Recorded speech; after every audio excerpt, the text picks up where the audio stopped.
శుక్లాం బరధరం అంటే ఎవరంటే శ్వేత వస్త్రాలు ధరించేవాడు అని.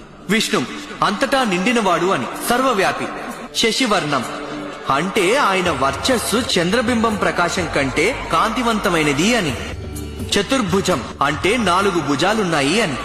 ప్రసన్నవదనం ఆయన మొహంలో దయ కరుణ ఉట్టిపడుతుంటాయి అని. ధ్యాయేత్ రండి వారిపైనే దృష్టి కేంద్రీకరిద్దాం.